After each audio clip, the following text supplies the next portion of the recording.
Hello everyone, I'm Paavo Järvi, the music director of Tonhalle Orchestra Zürich. Welcome to Tramfahrt 2, a series where I take my guests on a ride through Zürich.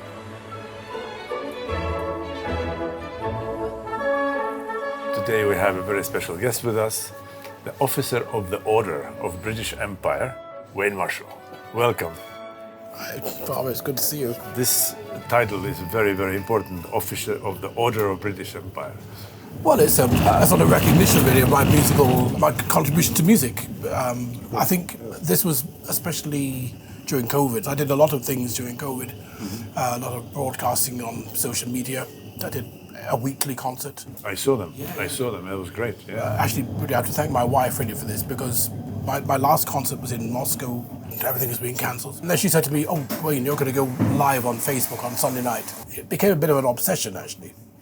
It's funny how during the COVID, a lot of classical musicians found the power and discovered the power of social media and the power of live streaming and being in contact with their audiences through internet. And that's something that I think rock musicians knew for decades already, but we just now, during the COVID, we kind of discovered.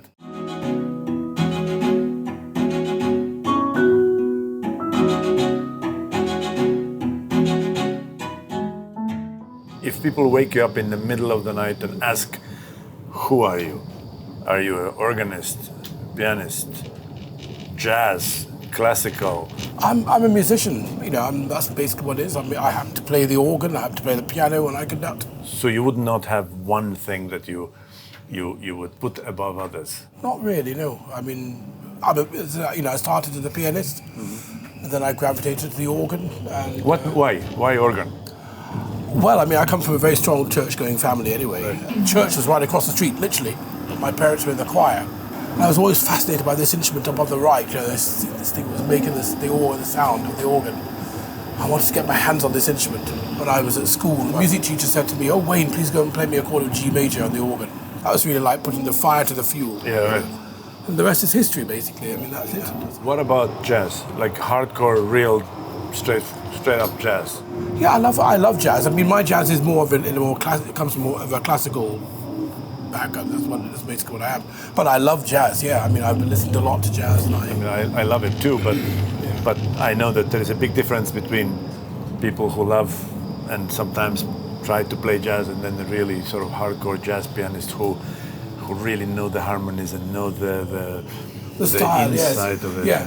But as I said, mine is more of a classical. But I sort of understand it. I started as a musician, playing by ear. This is one thing I always envy.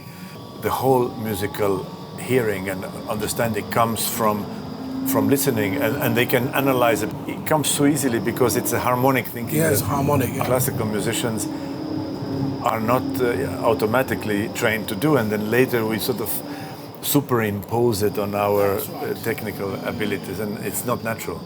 It's not a natural thing, but I think it's a very important thing to be able to come to music from an oral perspective.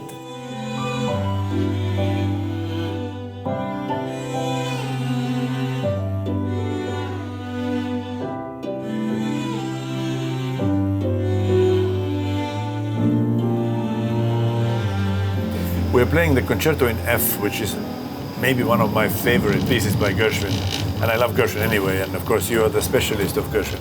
What's so fascinating about your take on this piece is that how straight up sort of jazzy and sort of band music. That's what it is, and it has to be like that. The orchestra has to be like a jazz ensemble. Yeah. It's not a classical piece as such, and I think it needs a totally different approach. It's not about the notes, it's about the feel of the piece. It's the feel of the piece, yeah. A musician who is trained to be exactly play what's on the page, having this feeling the jazzy kind of, you can't notate jazz. No, you can't. And it takes a lot of explaining, and sometimes even then it's not so natural. It's not so natural. So I always tell all my students that listen to the jazz singers.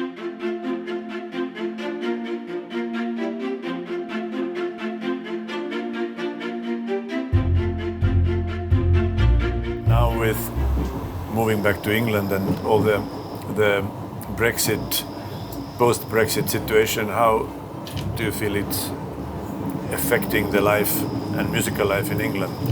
Well, I mean, it's had a drastic effect. It's had a bit of a disastrous effect for especially the arts and culture, because politics messes everything up. I noticed very clearly when I conduct in London that people have a more difficult life now, and musicians anyway had a very hard life in London, always have. Orchestral musicians are not having an easy time even before the Brexit, but now I think it's really very difficult, and I find it such a shame, because England has such a great musical culture and so many great orchestras and musicians, and it is just being so underfunded. Yes. It is really a great example of how a political decision can do so much harm for the culture.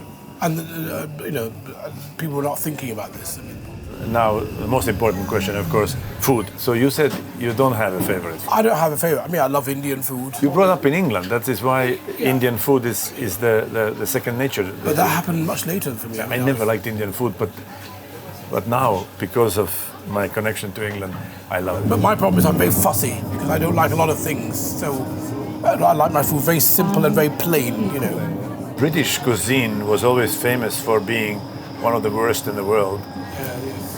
And I don't think it's the case anymore. I think now one of the best places to eat is in England, I mean, at least in London. Yeah, in London, great restaurants. One of the questions was, is it true that the British cuisine is the worst in the world? And the answer is yes, if it's correctly done. That's a good one.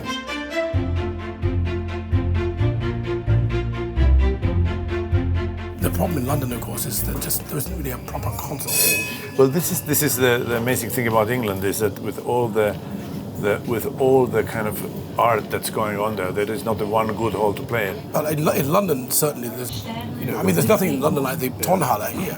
Well, we are very lucky, because there are very few halls in the world that are so good and also so beautiful. Beautiful. Great orchestras have to have their own hall. They do. Yeah, that's something that the luxury that a lot of orchestras don't have. Do you like traveling? I love traveling, yeah. I mean, you still, after all these years, you just... I mean, now we've moved back to the UK. I mean, it's nice, to spend more time with the family, especially during COVID. But the traveling is still. You're not sick of airports? Not really. Although where we live now, Heathrow is not my local airport anymore. Stansted is. Right, so it's not low cost. Mm-hmm. So it's quite nice to get on a normal, a proper airline, Yeah. So every time I go through the baggage security control, I swear to myself that this is gonna be the last time. I'm gonna give up all the traveling, never again. And they always, every single time I travel, they always take all my bags. And I said, so what is it? We're looking for explosives. They haven't found yet, but they're always looking for explosives. And it is just, why me?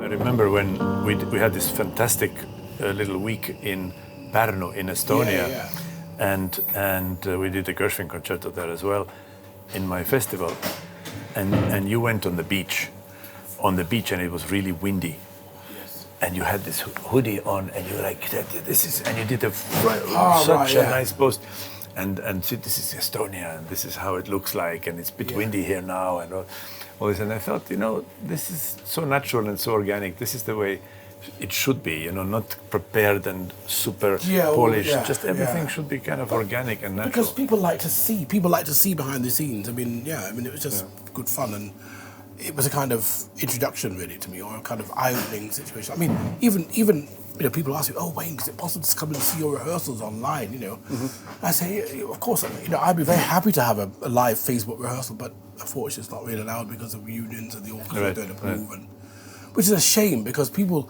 I mean, they come to concerts and they see the finished product. But this is why, like in sitcoms and whatever, people put in bloopers. People love to see what all the things that went wrong and things that This is why. That's what people really want to see, don't they? They want to see the outtakes. They want to see the behind the scenes.